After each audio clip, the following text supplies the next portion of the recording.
In this video, we're going to expand on the brainstorming ideas we came up with and begin to put the elements that make up the adventure or campaign into Fantasy Grounds specific sections, such as the story listings.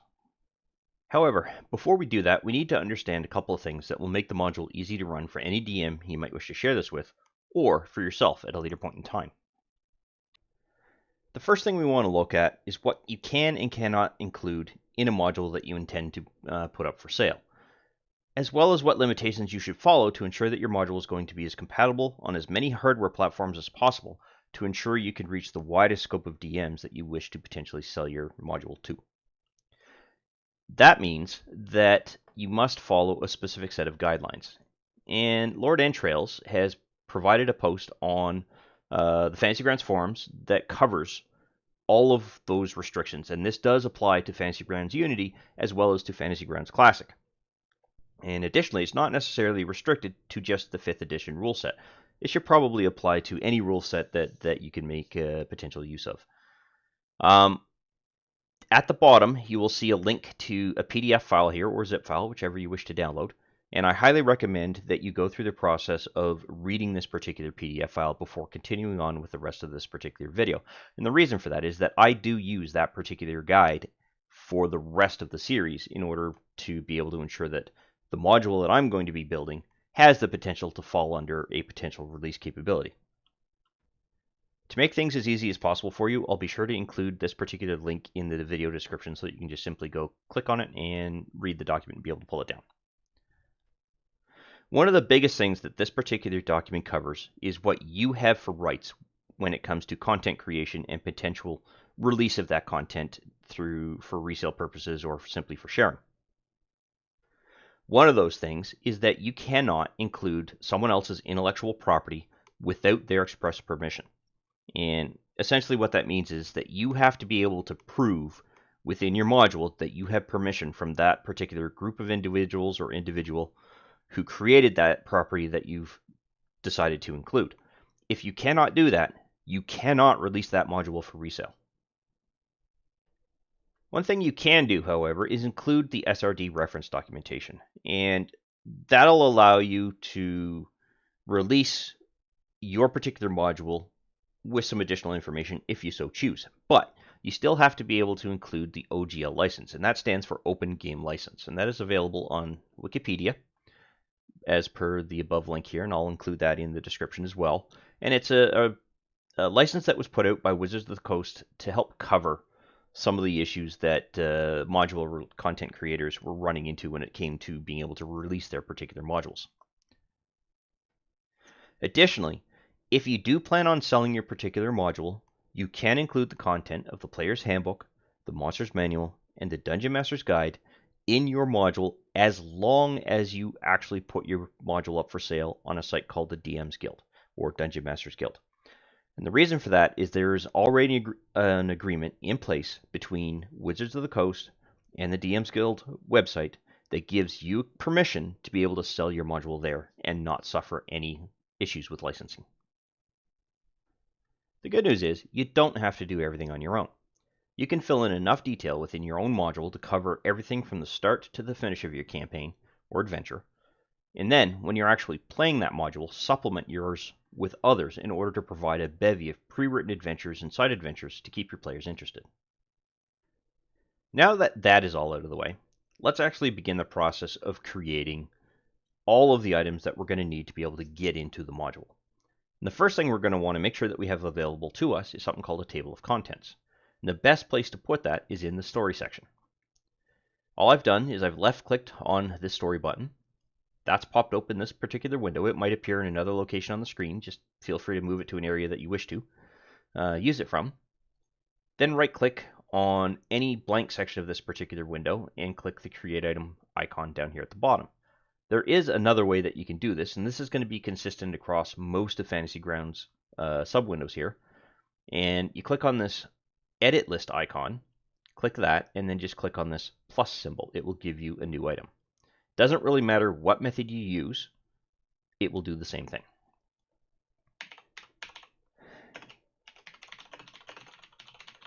Now, I have labeled this as table of contents. Some people just like to do brackets and then contents. depends on the person. I tend to be very OCD when it comes to stuff like this, so I'd like to be very clear as to what it is somebody is looking at. And as a result, I usually spell it out. But having said that, what I have now done is I have created an index reference and the name of this particular story item. So if I click this, if I close this out and then I click this again, or click here, it will open up that particular story element. And the reason why I've put the 00.00 here is it gives you the ability and me the ability to go through and create a series of chapters. And a good standard that has been used so far is anything within 00 or chapter 0 is typically DM reference material. Things like the table of contents, the credits to the particular module, a little bit of an overview. How do you want to run the adventure? A bit of history and backstory so that you don't necessarily feel lost in the campaign if you're not familiar with some of the stories that created that campaign. Additionally, it gives you the ability to present hooks that the DM can potentially use to introduce characters into the campaign. Things like you're all at a bar or you're all wandering through this town, things like that. And it's all located in that one section. And then chapter 1 is typically where the adventure itself begins. And we will get there as we start fleshing out the content as we move forward within this particular module. The one thing about this, though, is that the structure that I'm using isn't necessarily 100% set in stone. You can come up with your own style and your own structure. If you don't feel that you need a table of contents or you don't feel that you need credits because you're never going to show that module out to anybody except for yourself, then you wouldn't need this. But if the end result is that you do want to eventually be able to sell this particular module on DM's Guild, then you're going to want to be able to present a structure other DMs are going to make use of. If you're still stuck, though, all you have to do is look at what somebody else has done. You don't necessarily have to copy their content, but you can definitely use the structure that they've used. And a good example of that would be loading up a module. So I've just left-clicked on the library button. I'm going to left-click on the modules button here at the bottom left of the library screen. And let's use Mad Mage. So this one takes a moment or two to load. But the end result is going to be a couple of examples that you can make use of.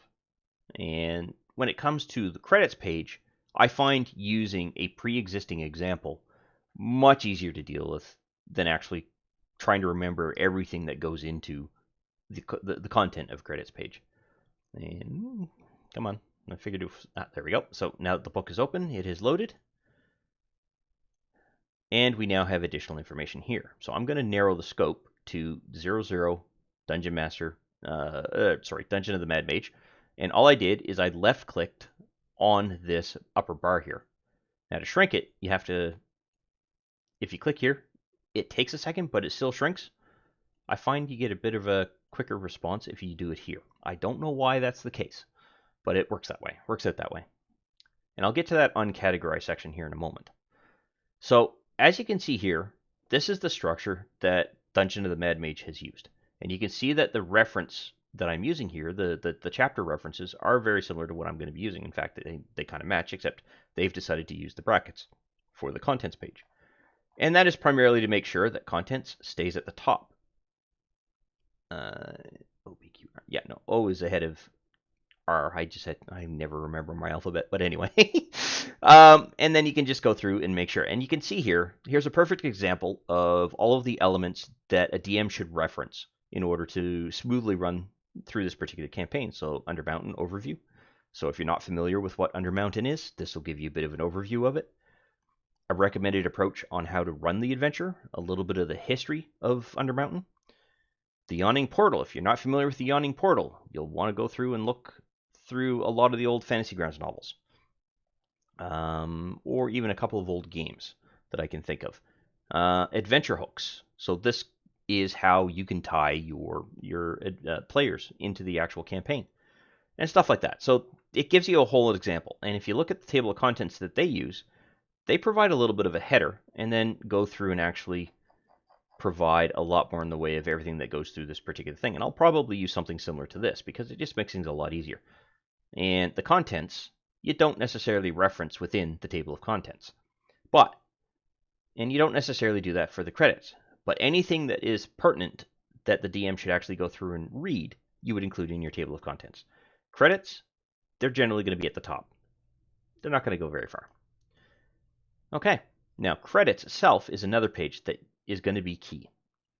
And as I've said in the past, I generally find using this for reference is the best approach to actually going through and creating a credits page that looks professional, gives credit where credit is due, and also allows you, if you do intend to resell your module on DM's Guild, to actually provide credit to those particular intellectual property rights owners.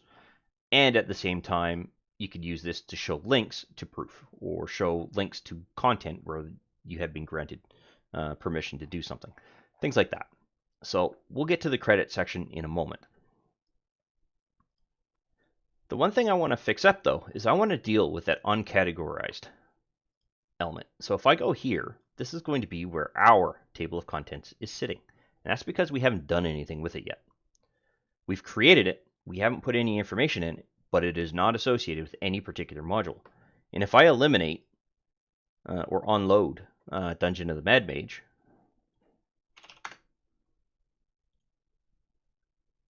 this takes less time. It's always quicker to free memory than it is to acquire it, which is why it makes a lot of sense to make it easier to forget something than it is to learn it. All right, so typically, if you're unsure how this works, group all references every particular story module that is open, and it will pagify if there are too many elements that are being displayed. So you'll get additional page references here. Uncategorized is going to be the default location where anything you create falls into. And the reason why I say that is because you haven't given Fantasy Grounds any indication as to where it should be creating something. So when you create something under all, it will drop it under the uncategorized section.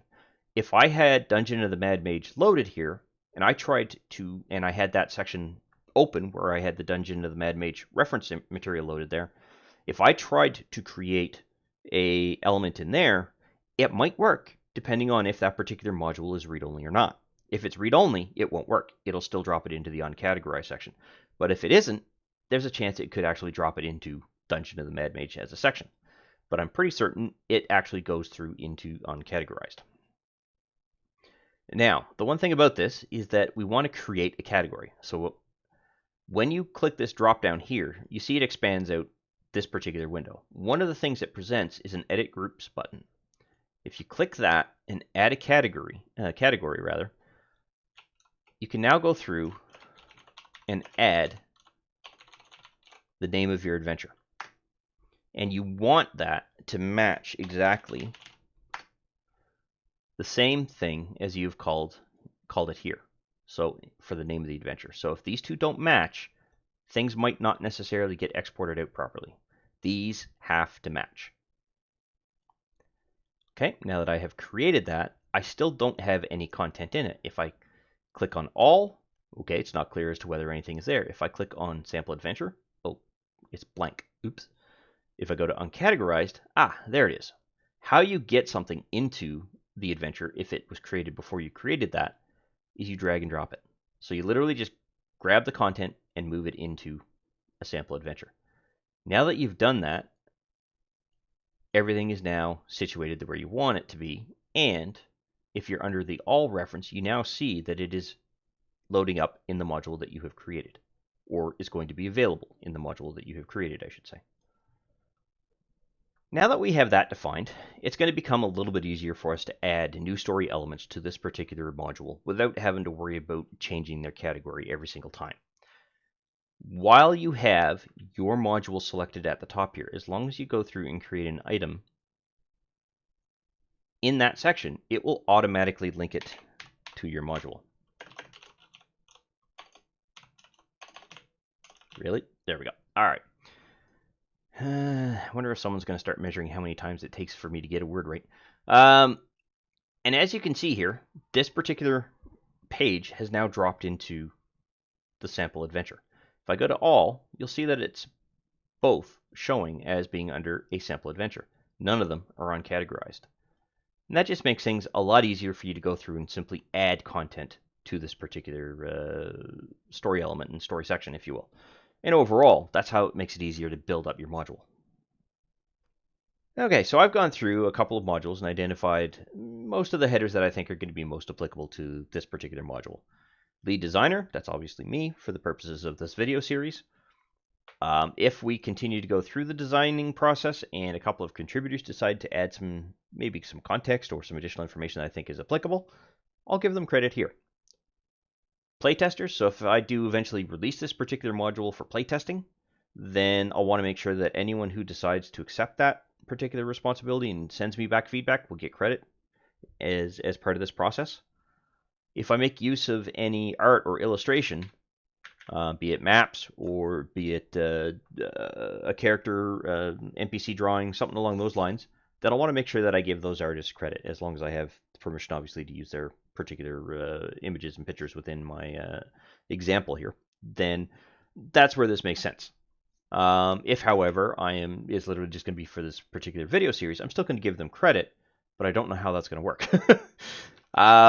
In the case of resources that I used as inspiration and stuff like that, in other words, I didn't necessarily make use of the material directly in the module, but it inspired an idea that I think that particular element should get credit for, then I'll add that here. And you'll see that in some of the Wizards of the Coast modules where they've actually go through and say, this particular author wrote this particular book, blah, blah, blah, stuff like that. Now, I'm the one converting this particular module, or making this particular module, rather, so that will be me. And I will own the copyright for this particular aspect of things here. So, it looks very bland, though, doesn't it? There's really nothing here that makes it nice and pretty and readable. Well, we can very quickly change that. So I'm going to right-click on that particular credits header, if you will, and make sure that I choose heading on this particular category. And the reason I do it that way is I actually keep forgetting what the key combination is for header. But when it comes to bold, all you do is just highlight it and hit Control B, as in Bravo, and it will go through and bold that particular text. Now, I don't typically bold the colons. Some people do. It's entirely up to you. This whole line, though, should be bold, and the person who converted the module, it should also be bold, and that's generally going to be you anyway, if this is going to be your own module. Now, this symbol here, you can actually bring that in by typing in a specific key combination. So if you hold down the Alt key, and then using your number pad, type in 0169, and then let go, you will get the copyright symbol. And then all you do is you copy and paste it. So Control X to cut it, and then Control V to paste it. Now you'll notice that this is the only section where that header is. It didn't create it as a header down here. That's perfectly fine. That's what I want. Now this is typically italicized, and that is simply Control and then the I key. And you'll see that I'm hitting Control when the numerical values here at the bottom change to a C with a prefix of C rather. Now this part here, I'm going to be making use of material that Wizards of the Coast has built out of, because I'm going to be basing my module in Forgotten Realms. So as a result, I need to make sure that they are given ownership of those particular elements, in the sense of, let's say I base mine out of Neverwinter. Well, I didn't create Neverwinter. They did. So that license there tells you that content that Wizards of the Coast has created is used in this particular module, in the sense of I'm referencing or basing a particular quest out of Neverwinter. I'm basing a quest out of another town that is within the Sword Coast region, and therefore it's on the map. Therefore, Wizards of the Coast created that, or whoever happened to create that. So I got to make sure that that content is also there, or that ownership of those copyrights and trademarks are presented and provided, so that they are aware that that's there. Okay, so in this particular case, I'm going to leave those spaces there as a reminder to me that, hey, I have to go through and fill those in. But there's nothing else we need to add to this particular page for now. And as a result, I'm going to lock that page for the time being. Now, what that means is I can't make any additional changes. You'll see that the content is typing in the chat. I can't even copy and paste the content there. It is literally not allowing me to do something. Now, if I copy when it's unlocked, it'll allow me to do that. And that's perfectly fine. But for now, I'm going to lock it just so that I don't accidentally make a change. And when I come back to it later, go, huh, what's out there? But that is the two basic elements we need. Now we're ready to actually start putting in either background information about the module or anything else. But I don't do that part just yet. What I start to do is flesh out the storyline. And the reason for that is that during the process of fleshing out that storyline, it's going to trigger, oh, maybe I should explain this a little bit more to the DM. Or maybe I should remind myself of this if you're going to be the only one actually running this. Those are the kinds of things that that's the reason why you have those other references, like an overview of the region that they're in, or the adventure hooks if you've forgotten how to tie your players into it, stuff like that. Those are primarily for your reference and for DMs that you're going to potentially share this module to or sell this module to. But that stuff typically gets done a little bit later on because you don't necessarily have a full picture of what's going to be put there. The credits, we kind of do that with now because we've got a general idea as to who's doing what, and then we can provide credit where credit is due for elements that we're going to be adding a little bit later. So now that we've got all that stuff done, let's add one more element to the table of contents. You'll see here that I've highlighted or added the word introduction and set it up as a header. What do I want to call chapter 1? Let's see here.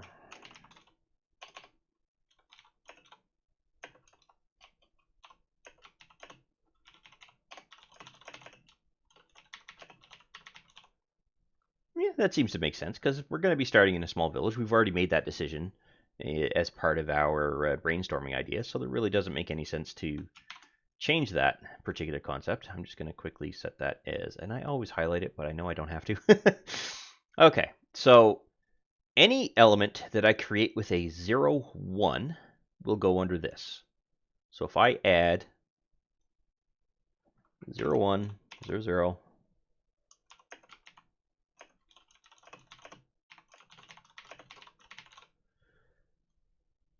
now when I go through, you'll see that it is showing up here. That is great. But I also want to make sure that I drag that into place and plop and put it there. And now I've begun my table of contents. And if for some reason I'm several pages in, well past the scroll capability of the window, for example, and I want to go back to something, all I have to do is open up the table of contents and click on the I thing here in reference to actually opening up this particular page again. If this is locked, clicking here doesn't do anything, but clicking here still does.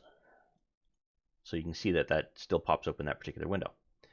But I don't necessarily want to lock the table of contents just yet. I still may need to add content to it. Now, the one thing that we haven't done is we haven't thought about the village itself. So in our brainstorming ideas, we know it's going to be a small village, as we see here.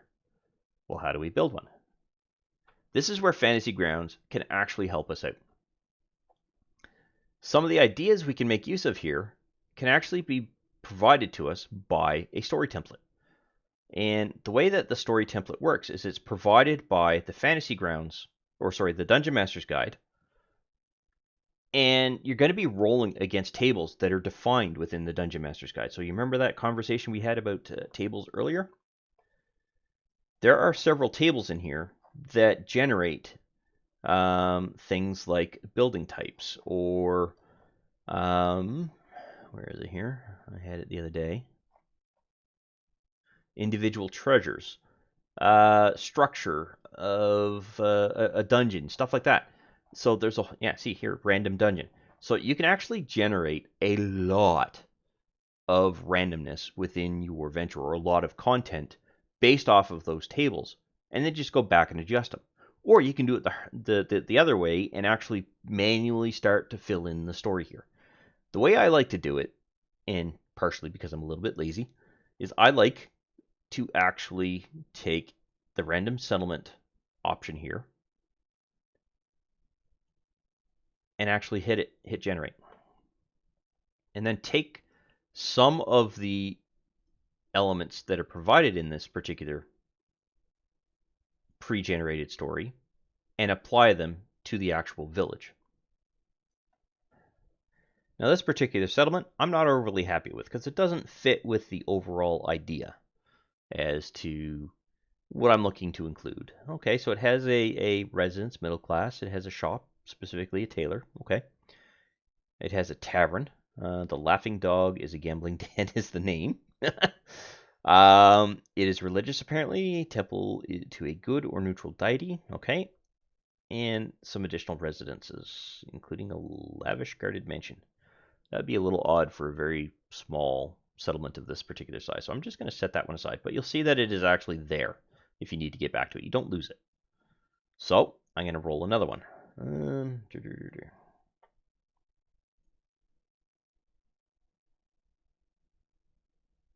Okay, this could actually potentially be applicable. I mean, we're looking at a graveyard to be involved in our story plot. That could tie directly into the site of many battles because it could imply that there are a huge number of people that have been buried, or orcs or creatures, whatever, that have been buried in many graveyards around the area. Not sure about the race relations. I generally don't try to tie that into an overall story initially. Ruler status, okay. Mysterious, maybe, okay. Site of many battles, yep, okay. Godless. That would be counterintuitive to our graveyard, but not necessarily. I mean, a graveyard can still be used, even though you may not necessarily worship any given deity. Warburtine Rival Thieves Guild. Okay, I'm not really wanting that. But I do like the site of many battles. Okay, so I'm going to use this for an inspiration. Village was once...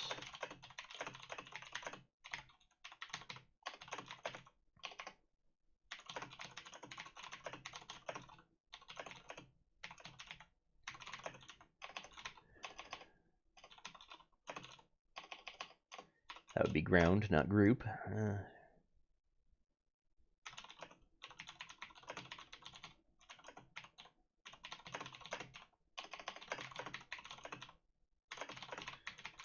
And really that's what I'm looking for, is inspiration.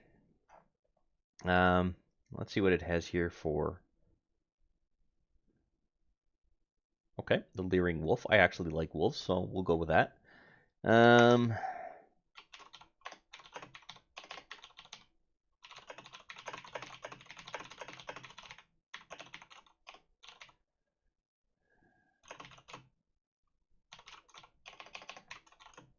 Frequently visited by travelers, generally quiet and low-key. All right. Now, the village that I'm thinking of or have in mind could theoretically support 2 particular taverns. It really depends on how many people travel through here. So I'm going to hold that thought for another day. Not liking the Slaver's Den aspect of it. Don't think it'll support a 3rd. If it was used for a staging area, it could provide a warehouse, so...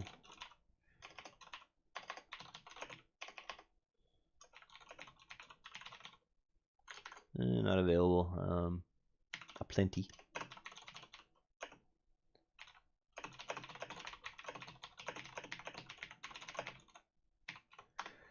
All right, residences. So there's going to be the mayor. I wouldn't say middle class is going to be overly prevalent here. So let's see, a number of low to middle class exist within the village. Now, I don't know how many. This is where randomness comes into play. Let's take a d20 and just roll it. Okay, so we have 4 residences. This is going to be a smaller village than I anticipated. Let's make that a total of 4 middle class.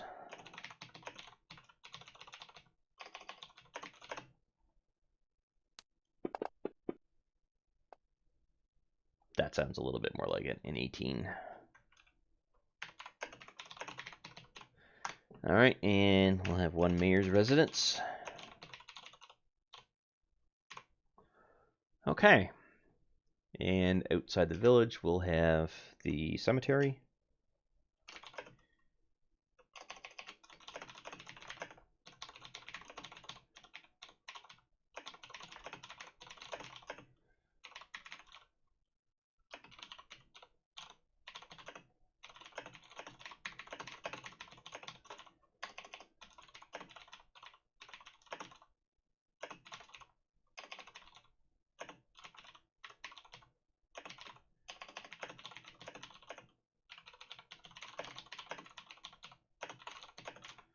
So it's not too far away, which is why this village is being picked on by whatever creature or artifact or whatever came out of this particular barrow.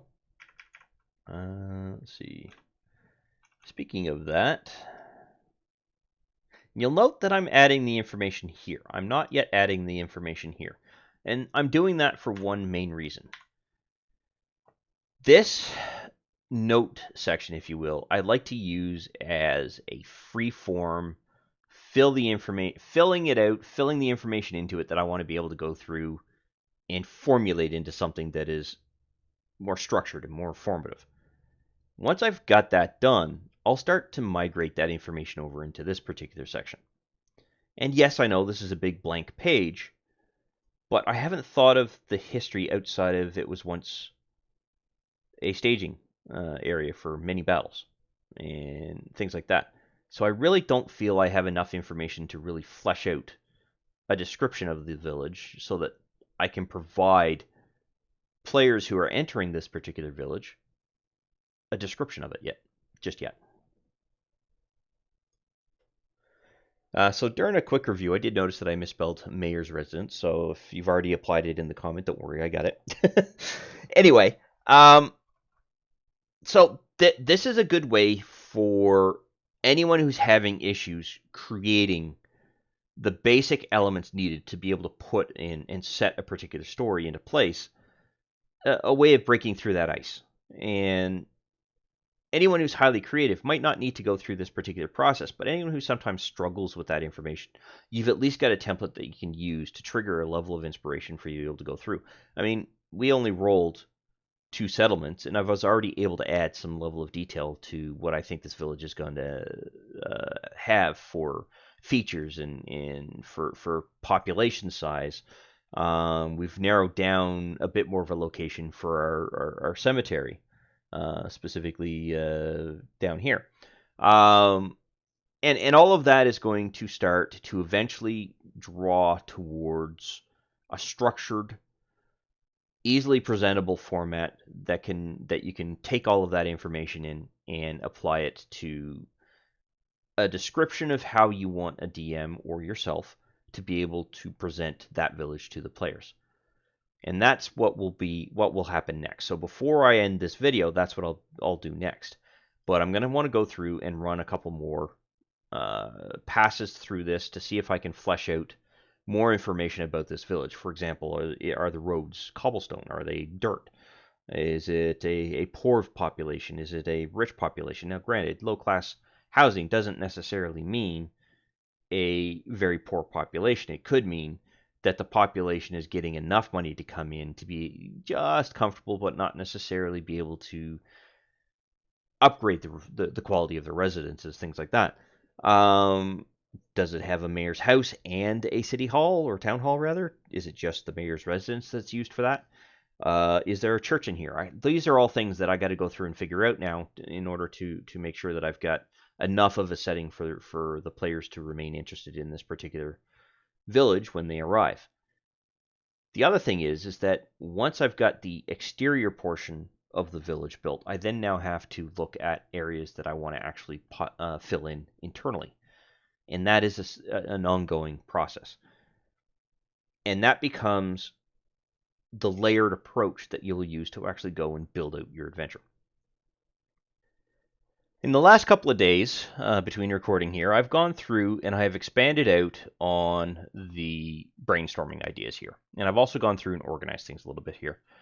So a lot of the information that you're seeing here is going to be new or expanded out points that I have of existing things that were already in the brainstorming ideas.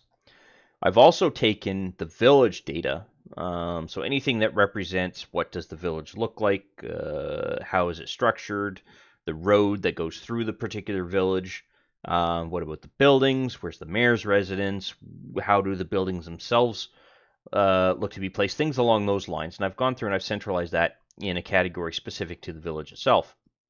Finally, I've broken out the tavern into its own subcategory because that's going to be where our quests are going to start, or at least some of them. And they may branch out from that point in the sense that you might be dealing with the mayor directly at some point, or you might be dealing with another particular member of the village, or even something closely associated to the village, or even a quest line that tricks or kicks into another quest line. But a lot of this is going to stem from the tavern itself. I've also converted the tavern to also be an inn. So I've added that as a bit of information. I've started to consider, okay, when the party arrives, there'll be a couple of patrons that are sitting in the tavern itself. There'll be a traveler walking down the stairs inquiring about a meal. There'll be a new member or new traveler arriving from the opposite direction that the party is coming in. So now I'm starting to think of details, and the layering of those details is where your story is going to really start to unfold. I haven't yet gone through and done anything with the middle section in much detail, nor have I gone through and done much with the ending section here, but I have come up with a couple of initial ideas for some quests, and I've set them aside in a separate section. So I'm essentially ready to start looking at creating our story entries, start looking at presenting our story in a structure that it makes sense, both from a DM's perspective to be able to tell it, and from a player's perspective to be able to receive it and understand what it is that you're telling them. But I've made some adjustments.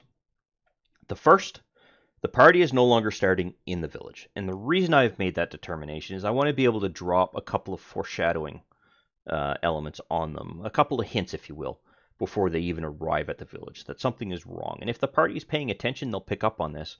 If they're not paying attention, then it's really a missed opportunity for them. The second reason is it gives me the opportunity to set the stage in advance. Initially, if we were starting in the village, you'd literally be sitting in a tavern, starting the conversations between the innkeeper and the patrons, or the innkeeper and a traveler, and that's when the party would clue into what's going on. I want to be able to use the stage that I'm about to set to give the party an impression that something's wrong without them realizing that I'm giving them that impression, or if they're paying attention to actually have them realize that. And that's where the storytelling comes into play. So why don't we begin the process of doing that? The first thing I'm going to adjust is that the 01, A Tale of a Small Village, that's going to still be there, but it's going to be a little bit later on in the chapter. It'll probably be after the party themselves arrives at the village and now have acquired a bit of information out of a couple of patrons or the innkeeper or something along those lines. So this to me is a perfect place to have the people who live in the village tell the party a little bit of the history that might then allow them to be able to take the information they currently have, add it to the information they have just been given, and then be able to progress along with the quest line from there.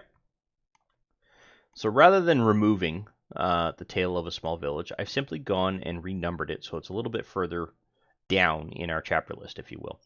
I'm going to go through and create a new item, and I'm going to call this one, let's see, the Forest Trail, because that's where the party is going to be sitting. The Forest Road, more applicable. And I'm going to go through and add in a bit of information that I've already typed out here. So there. And what that is a bit of a description that I'm now preparing to tell the DM. And I'm not going to worry about any formatting or structure to this just yet. I want to get the information into the actual story entry. And that takes care of these two sections of our brainstorming ideas. Now that I've gone ahead and presented a little bit of a picture to the DM as to where the party is, I want to be able to give the DM the ability to provide a very descriptive and visceral picture to the player as to where it is that they're actually going to see. And a little trick that I like to use, because I hate spelling mistakes, is to use an online word editor or a local word editor to come up with the sentences and structure that I want to use, and then just simply paste it into the actual story component here, and adjust for spacing, as that can sometimes screw up in that process. And you can see here that I've come up with this following sentence, or paragraph if you will. You travel along a fairly wide, hard-packed road that can handle large wagons heading in both directions without the need to step aside. The road is not brightly lit due to the heavy canopy above the forest that surrounds you as you travel along it, giving an eerie chill down your spine. A little bit of foreshadowing there. The forest itself is densely packed and presents no easy path if you choose to leave the road, due to the dense bushes, tall oaks and pine trees, and the deadfall of an old growth that has long fallen into decay. That kind of thing. Or fallen into decay a long time ago. I had it reversed in my head. I have dyslexia, so it can sometimes do that to me. So as a result, this is something that took me 5-10 minutes to come up with from a sentence structure and a concept, but it presents the atmosphere that I'm looking for to the player. It presents that there's an eerie chill in going on in the area. Something doesn't seem right, even though we're not yet giving the party a clue to that particular input. We're foreshadowing a little bit. The problem with this picture is you're not including aspects of the forest that you can potentially run into, such as wildlife or things that you can hear. And so as a result, I want to be able to introduce that as well, and this one is really going to cause the players to pay a little bit more attention, or at least it should, and any of those players that have a natural nature check available to them should be able to take advantage of this situation and this little nugget of information that we have in there, and be able to determine that the wildlife itself is uncomfortable. They're not happy. Something's wrong with this particular forest. Something's wrong with the area. Things like that. So now we want to be able to tell the players that if they go and make the request, okay, can I make a nature check to be able to determine if there's like something that feels different or feels off? And the DM might go, okay, well, what is it that you're looking for? And the player might come back and say, well, I want to understand why the birds are being very quick and not really drawing out their sound like they usually do. Things like that. That's where you can now start to look at rolling a nature check. And that is this section of the brainstorming concept that we have here. So these two sections here are what you're going to present to the party. This section here is what you're going to present to the DM. Now we need to add a little bit more information for the DM to be able to react to that kind of nature check request. So I'll go through and I'll fill that in. I'll bring the recording back once I'm done. So to allow the DM to present or request that the party can make a nature check, you want to be able to give them this information here. And that got slammed together. So this is why it's always a good idea to go through and double check what it is that you type. So once again, I used an external editor, got the formatting and spelling initially right, and then just copy and pasted it here. But again, I'm not going through and I'm not formatting the overall structure of this particular template yet. Eventually, this and this will be part of an item list. This here will be the standard DM text, and this section here will be in what's called a chat bubble once I get that formatted. So I want to see if there's any other information that I want to be able to present here before moving on to the next section, if you will. The one thing that's missing from our description is smell. We've given a visual sight to everything. We've described the area or the environment that the party is now walking through, but we haven't given them that smell. And smell is what tends to elicit emotions when it comes to a story or a thought, things along those particular lines. So I've gone ahead and I've come up with this particular paragraph. It really doesn't fit in that whole chat block, but this whole thing can be presented as 3 different chat bubbles to the player. And essentially this one now gives the players, yes, there's a sense of decay. Again, the word decay here is a bit of foreshadowing. But at the same time, it presents a little bit of hope. So there's a bit of symbolism, if you will, in this particular sentence. So they're essentially walking into an area that they're going to end up running a series of quests specific to graveyards and potentially undead or were creatures. But at the same time, there's the sense of hope, and that is potentially them being able to resolve this issue. So you're kind of throwing a very symbolic, descriptive image at them, and only those who are really paying attention are going to pick up on these things. At the same time, this whole thing could be far too subtle, but that's what makes it a little bit more interesting, because you as the DM are now throwing a pile of very subtle foreshadowing at them, and nobody's picking it up. And if they do later realize that, oh crap, you kind of were telling us about this a little bit later on, that's when you get a lot more of a connection from the player to the adventure.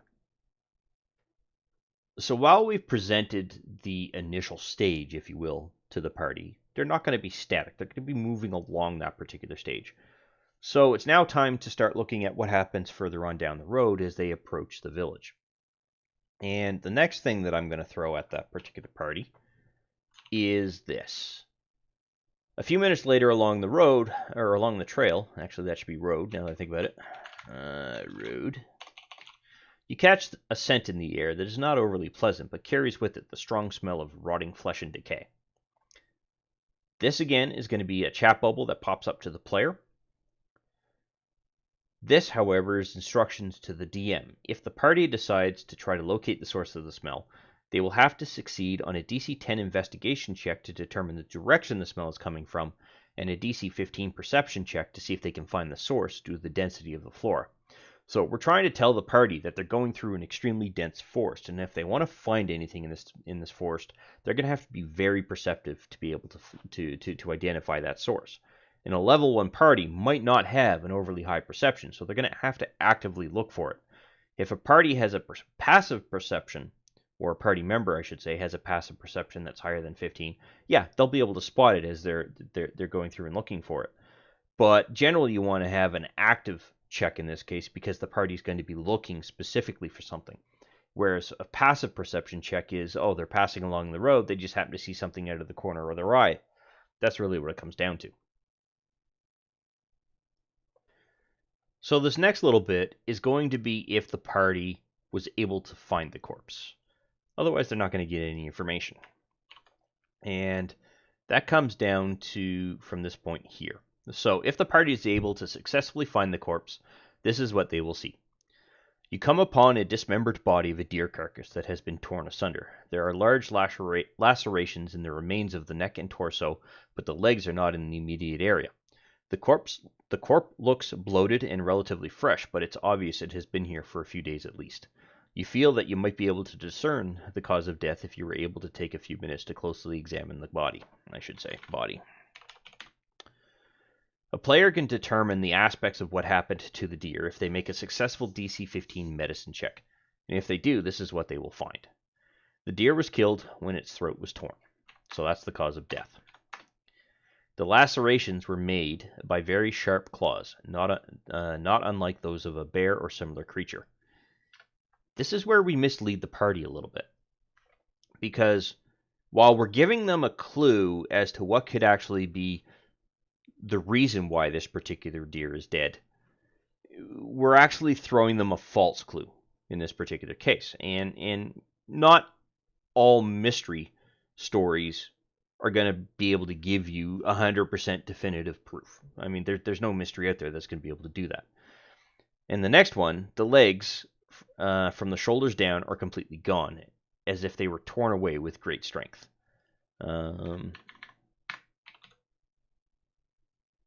No, I think and were torn away with great strength. So that makes a little bit more sense. So with this in mind, Once the party has made this determination, there's really nothing more for them to do. Maybe search the immediate area. They're not going to find any legs, things like that. They're going to return to the road, and they're going to continue on with their travel into the village, or what they think is a village. They don't know what's actually in the forest yet, but it is starting to get quite late in the day. So from a storyline perspective, it's going to time really nicely, because they're going to arrive roughly when it's time to start looking for a place to rest, and lo and behold, there's going to be an inn right there. So that gives us our hook, and that's literally what we want to do. The thing is, this isn't overly useful in its current structure. And what I mean by that is that it's very difficult to be able to tell what is information for the DM, what is information that's going to be presented to the player, what is information the player can glean through their ability checks, and so on and so forth. So we're going to go through and format this. And the first section is that this needs to be a header. And all I did is I hit the Control and the 2 key. And that set this up as the header introduction. This is a normal body, so we don't need to worry about dealing with that. Whereas this whole paragraph here really is a bit of a chat bubble. Now I'm just going to try something to see if I can get all of this in one chat bubble. No.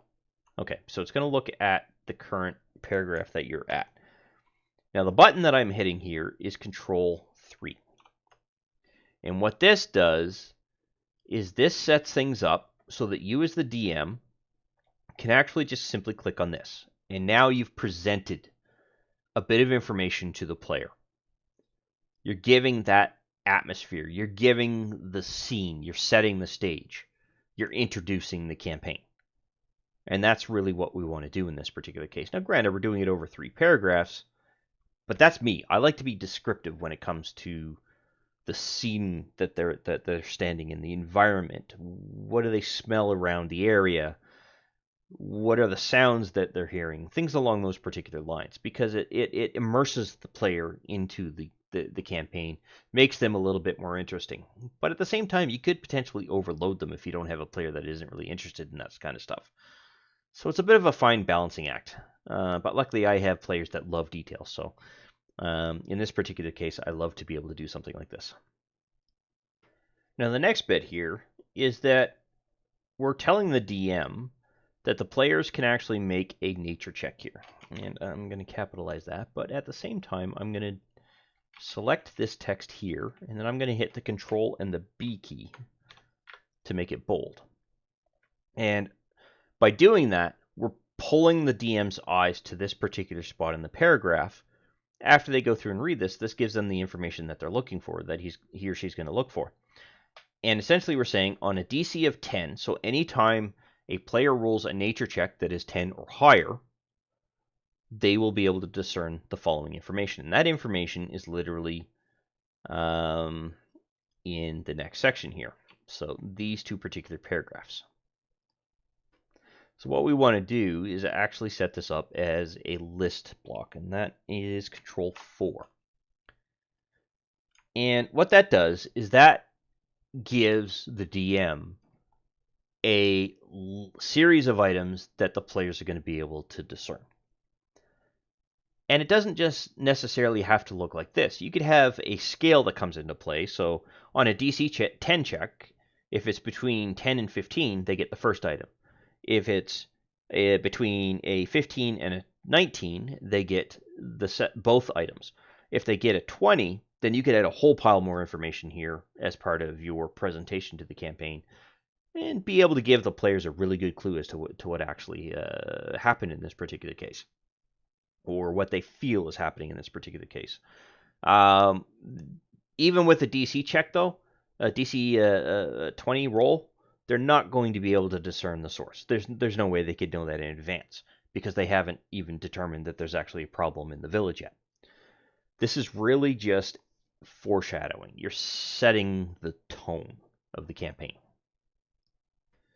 So I've added a little bit of information here. I just realized that from the bullet point item here to when we're about to set up our next chat box, there really isn't a direction to give to the DM.